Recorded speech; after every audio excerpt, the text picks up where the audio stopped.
নমস্কাৰ এই মুহূৰ্তত আমাৰ হাতত আহি পৰিছে কেইবাটাও বিগ ব্ৰেকিং নিউজ দিবলৈছো এই মুহূৰ্তৰ এটা বিগ ব্ৰেকিং নিউজ উজনিৰ বানপীড়িতলৈ সাহায্য ঘোষণা কৰি বিপদত পৰিব নেকি মৌলানা বদৰুদ্দিন আজমল কিয়নো এই পৰ্যন্ত 2 কোটি টকাৰ সামগ্ৰী ঘোষণা কৰি এতিয়াও দিয়া নাই আজমল 20 লাখ পিস তিন পাত ঘোষণা কৰিছিল বদৰুদ্দিন আজমলে 20 লাখ পিস তিন পাতৰ দাম 100 কোটি টকা গণি গণি ঘোষণা কৰা সামগ্ৰী দিব লাগিব বদৰুদ্দিন আজমলে এনে ঘোষণা কৰি বানপানীৰ সময়ত মিছা কথা নকব বদৰুদ্দিন আজমলৰ ওপৰত আমাৰ চোকা নজৰ থাকিব বদৰুদ্দিন আজমলে ঘোষণা কৰা 20 লাখ বাহু গণি গণি দিব লাগিব ঘোষণাৰ ওপৰত ঘোষণা কৰি আছে বদৰুদ্দিন আজমলে 2 লাখ ঘোষণা কৰি 50,000 দিলে নহব 5 লাখ মেখেলা চাদৰ 20 লাখ তিন পাত 20 লাখ বা আমি দেখিব লাগিব অলপমান সামগ্ৰী দি ফটো ভিডিঅ' লৈ বাহ ললে নহব এইদৰে বদৰুদ্দিন আজমলক উভতি ধৰিছে অসমীয়া যুৱ মঞ্চই দিবলৈছো এই মুহূৰ্তৰ আন এটা বিগ ব্ৰেকিং নিউজ নেপকুৱে 4খন গেটেৰে পানী এৰি দিয়াৰ পাছতে এতিয়া হাহাকাৰ লাগিছে গোলাঘাটত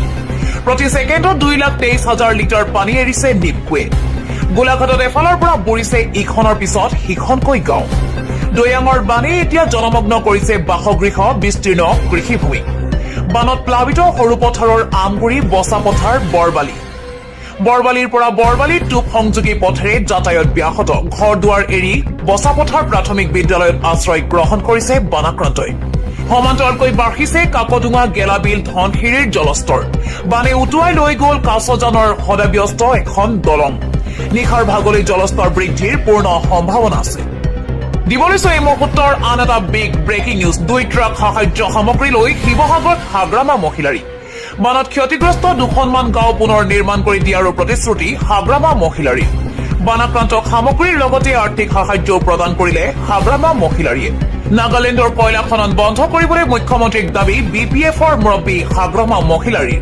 প্ৰলয়ংকাৰী বানত বিধ্বস্ত শিৱসাগৰৰ পৰিস্থিতিৰ বুজ ল'বলৈ উপস্থিত হ'ল বিটিচিৰ মুখ্য কাৰ্যবাহী সদস্য হাগ্ৰামা মহিলাৰী দুখন ট্ৰাকত বৃহৎ পৰিমাণৰ সাহায্য সামগ্ৰী আৰু কেইবাগৰাকীও পৰিষদৰ সৈতে পুৱাই শিৱসাগৰত উপস্থিত হয় হাগ্ৰামা মহিলাৰী শিৱসাগৰ সমষ্টিৰ বিধায়ক অখিল গগৈৰ সৈতে নাৱত উঠি বানাক্ৰান্ত কেইবাটাও অঞ্চল পৰিদৰ্শন কৰি হাগ্ৰামা মহিলাৰীয়ে তাৰ পিছতে বিটিচি ফালৰ পৰা সহায় কৰাৰো দিয়ে প্ৰতিশ্ৰুতি নাগালেণ্ডৰ কয়লা খননৰ বাবে বানপানী হোৱা বুলি সাংবাদিকে প্ৰতিক্ৰিয়া বিচৰাত হাগ্ৰামা মহিলাৰীৰ স্পষ্ট উত্তৰ মুখ্যমন্ত্ৰীক কৈ নাগালেণ্ডৰ কয়লা খনন বন্ধ কৰাওক বুলি মন্তব্য কৰে হাগ্ৰামা মহিলাৰীয়ে দিবলৈছো এই মুহূৰ্তৰ আন এটা বিগ ব্ৰেকিং নিউজ শিৱসাগৰত চৰকাৰী বান সাহায্য প্ৰদানৰ নামত ব্যাপক কেলেংকাৰীৰ অভিযোগ উত্থাপন হৈছে চৰকাৰে প্ৰদান কৰা 15,000 টকা পোৱা নাই বহু বানাক্ৰান্তই ইয়াৰ বিপৰীতে পাব নলগা মানুহে সাহায্য পোৱাৰ অভিযোগ উত্থাপন হৈছে বহুকেইটা বানাক্ৰান্ত পৰিয়ালে পোৱা নাই 15,000 টকা সাহায্য আৰু জিলা আয়ুক্তৰ ওচৰত অভিযোগ দাখিল শিৱসাগৰৰ দিখপৰীয়াৰ 10 নম্বৰ ৱাৰ্ডৰ শতাধিক পৰিয়ালৰ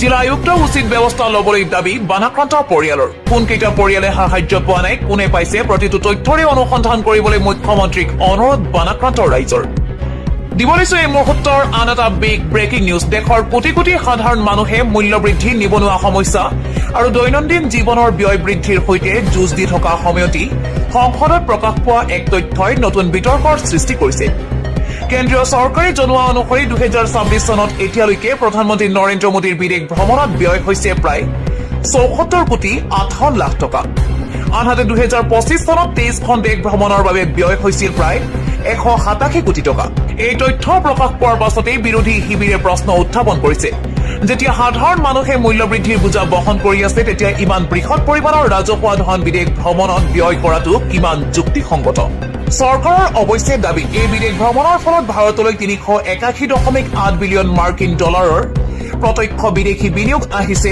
আৰু 316খন বুজাবুজি চুক্তি স্বাক্ষৰিত হৈছে এতিয়া ডাঙৰ প্ৰশ্নটো হ'ল এই বিপুল ব্যয়ৰ তুলনাত দেশবাসীয়ে প্ৰকৃততে কিমান লাভ কৰিছে ইয়াৰ উত্তৰ জনতাই নিজেই বিচাৰ কৰিব লাগিব দিবলৈছো এই মুহূৰ্তৰ আন এটা বিগ ব্ৰেকিং নিউজ বাংলাদেশৰ প্ৰাক্তন প্ৰধানমন্ত্ৰী শ্বেখ হাছিনাই পুনৰ এবাৰ বিস্ফোৰক ঘোষণা কৰি সমগ্ৰ দক্ষিণ এছিয়াৰ ৰাজনীতিত তীব্ৰ চাঞ্চল্যৰ সৃষ্টি কৰিছে দিল্লীৰ পৰা ভাৰ্চুৱেল সম্বোধনত তেওঁ স্পষ্টকৈ ঘোষণা কৰে ডিচেম্বৰ মাহতেই মই বাংলাদেশলৈ উভতিম মোক গ্ৰেপ্তাৰ কৰক জেলত ভৰাওক আনকি মৃত্যুদণ্ড দিলেও মই মোৰ সিদ্ধান্তৰ পৰা আঁতৰি নাযাওঁ 78 বছৰীয়া শ্বেখ হাছিনাই ভাষণৰ আৰম্ভণিতেই আৱেগিক হৈ পৰে আৰু অতীতৰ বহু সংগ্ৰামৰ কথা স্মৰণ কৰে তেওঁ কয় 1981 চনৰ পৰা বহু বাধা বিপত্তি গ্ৰেপ্তাৰ আৰু ৰাজনৈতিক ষড়যন্ত্ৰৰ সন্মুখীন হৈছিল কিন্তু কোনোবাৰেই তেওঁ পিছ হুহকি যোৱা নাছিল দিবলৈছো এই মুহূৰ্তৰ এটা বিগ ব্ৰেকিং নিউজ অসমত বন্ধ হাতত বাকচ লৈ ৰাজপথত সাহায্য তোলা কাৰ্য এতিয়াৰে পৰা কোনোৱে হাতত বাকচ লৈ ৰাজপথত সাহায্য তুলিব নোৱাৰিব। মুখ্যমন্ত্ৰী ডক্টৰ হিমন্ত বিশ্ব শৰ্মাই আৰক্ষীক দিলে কঠোৰ নিৰ্দেশ। এতিয়াৰে পৰা সাহায্যৰ নামত বলপূৰ্বক ধন উঠাব নোৱাৰিব ৰাজপথত। যদি সাহায্য দিবলৈ আছে নিজেই দান কৰক। বেলেগৰ টকা লৈ সাহায্য দিয়া অসমত শোভা নাপায়। হাতত বাকচ লৈ QR কোডেৰে বাটে পথে টকা উঠাই নাথাকিব। লণ্ডনত সাহায্য উঠোৱাটো ভাল হোৱা নাই। মই দিল্লীৰ পৰা টকা খুজিবলৈ টান পাওঁ। আনৰ টকা লৈ নিজৰ বেনাৰত বিলাব নোৱাৰিব সাহায্য। বানাক্ৰান্ত প্ৰতিটো অঞ্চলতেই চৰকাৰে দিব সাহায্য। এইদৰে বিস্ফোৰক মন্তব্য কৰিছে মুখ্যমন্ত্ৰী ডক্টৰ হিমন্ত বিশ্ব শৰ্মাই। দিবলৈছে এই মুহূৰ্তৰ আন এটা বিগ ব্ৰেকিং নিউজ। ৰাজ্যত বান বিভীষিকাৰ আশংকাৰ মাজতে পুনৰ জাৰি কৰা হৈছে হাই এলাৰ্ট। বতৰ বিজ্ঞান কেন্দ্ৰই জনোৱা অনুসৰি মধ্য অসম আৰু উজনি অসমৰ বিভিন্ন জিলাত পুৱাৰে পৰা নেৰানেপেৰা বৰষুণ অব্যাহত থকাৰ সম্ভাৱনা আছে। ফলত পুনৰ দ্ৰুতগতিত বৃদ্ধি পাব পাৰে নৈ উপনৈসমূহৰ জলস্তৰ। ইতিমধ্যে ৰাজ্যৰ কেইবাখনো নৈৰ পানী বৃদ্ধি পাবলৈ আৰম্ভ কৰিছে। আই নদী, বেকী নদী আৰু মানস নদীৰ জলস্তৰ ক্ৰমাগতভাৱে ওপৰলৈ উঠিছে। আনহাতে মংগলদৈ অঞ্চলতো নোৱা নদীৰ জলস্তৰ অস্বাভাৱিকভাৱে বৃদ্ধি পোৱাৰ খবৰ পোৱা গৈছে। যদি বৰষুণ একেধৰণে অব্যাহত থাকে তেন্তে নিৰ্মাঞ্চলসমূহত পুনৰ জলমগ্ন পৰিস্থিতিৰ সৃষ্টি হোৱাৰ আশংকা কৰা হৈছে। সেয়ে বানপ্ৰৱণ আৰু নদীৰ পাৰৰ অঞ্চলত বাস কৰা সকলো ৰাইজক সজাগ হৈ থাকিবলৈ অনুৰোধ জনোৱা হৈছে। আতংকিত নহৈ আগতীয়াকৈ প্ৰয়োজনীয় সাৱধানতা অৱলম্বন কৰক। গুৰুত্বপূৰ্ণ নথিপত্ৰ আৰু প্ৰয়োজনীয় সামগ্ৰী সুৰক্ষিত স্থানত ৰাখক আৰু চৰকাৰ তথা জিলা প্ৰশাসনৰ জাৰি কৰা নিৰ্দেশনাসমূহ মানি চলক। যিকোনো মুহূৰ্ততে পৰিস্থিতিৰ পৰিৱৰ্তন হ'ব পাৰে। গতিকে সকলোকে সাৱধান আৰু সজাগ হৈ থকাৰ আহ্বান জনোৱা হৈছে। দিবলৈছে এই মুহূৰ্তৰ আন এটা বিগ ব্ৰেকিং নিউজ। পুনৰ হুক হুকাই কান্দি উঠিল মৌলানা বদৰুদ্দিন আজমল। বানাক্ৰান্তৰ বাবে দুৱা বিচাৰি চকুলো নিগৰালে বদৰুদ্দিন আজমলে। উজনিৰ বানে অসমৰ ৰাইজক একতাৰ বান্ধোনেৰে বান্ধিলে। হিন্দু মুছলমান ভাগ ভাগ কৰিবলৈ চেষ্টা নকৰিব। হিন্দু মুছলমান আমি সকলো ভাই ভাই বুলি মন্তব্য কৰিছে বদৰুদ্দিন আজমলে। কেন্দ্ৰীয় মন্ত্ৰী আহি একো লাভ নাই। 10,000 কোটিৰ সাহায্য উজনিৰ বানাক্ৰান্ত ৰাইজক দিয়ক। প্ৰধানমন্ত্ৰী নৰেন্দ্ৰ মোদীয়েও বান পৰিস্থিতিৰ বুজ ল'বলৈ অসমলৈ আহিব লাগে। অসমৰ বান সমস্যাক ৰাষ্ট্ৰীয় দুৰ্যোগ সমস্যা হিচাপে ঘোষণা কৰক। বদৰুদ্দিন আজমলে বানপীড়িতক 50,000 গৃহ নিৰ্মাণ কৰি দিব। মহিলাসকলক 5 লাখ মেখেলা চাদৰ যোগান ধৰিব আৰু সমান্তৰালকৈ সৰ্বমুঠ 50 লাখ টকা পৰ্যন্ত সাহায্য আগবঢ়াব। চিকিৎসাৰ বাবে ইতিমধ্যে 3 কোটি টকাৰ ঔষধ যোগান ধৰিছে। যোগীঘোপাৰ বালপাৰা দাৰুল উলুম মাদ্ৰাজাত বানপীড়িতৰ বাবে দোৱা কৰি মন্তব্য বদৰুদ্দিন আজমলৰ। দিবলৈছে এই মুহূৰ্তৰ আন এটা বিগ ব্ৰেকিং নিউজ। অসমত আন্দোলন কৰা ছাত্ৰ ছাত্ৰীসকলে নাপাব চৰকাৰী চাকৰি। এই বিস্ফোৰক মন্তব্য কৰিছে মুখ্যমন্ত্ৰী ডক্টৰ হিমন্ত বিশ্ব শৰ্মাই। দুৰ্নীতি কৰি কোনো হাৰি যাব নোৱাৰে হিমন্ত বিশ্ব শৰ্মা চৰকাৰৰ দিনত।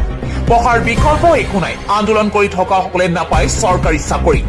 এতিয়া অসমত চাকৰি আৰু দুৰ্নীতিৰ ডিভোৰ্চ হৈ গ'ল। চাকৰিয়ালে দুৰ্নীতি কৰিলেই খেদা খাব চাকৰিৰ পৰা। দুৰ্নীতি কৰি কোনো চাকৰিয়াল হাৰি যাব নোৱাৰিব। দুৰ্নীতি পৰায়ণ চৰকাৰী চাকৰিয়ালক পুনৰ কঠোৰ সকিয়নি দিলে মুখ্যমন্ত্ৰী ডক্টৰ হিমন্ত বিশ্ব শৰ্মাই। শিক্ষাৰ্থীসকলকো সৎ পথেৰে জ্ঞানৰ অন্বেষণ কৰিবলৈ আহ্বান জনাইছে মুখ্যমন্ত্ৰী ডক্টৰ হিমন্ত বিশ্ব শৰ্মাই। কিয়নো অসমত আৰু আন্দোলন কৰি থকা ছাত্ৰ ছাত্ৰীসকলে চাকৰি নাপায়। এইদৰে বিস্ফোৰক মন্তব্য কৰিছে মুখ্যমন্ত্ৰী ডক্টৰ হিমন্ত বিশ্ব শৰ্মাই।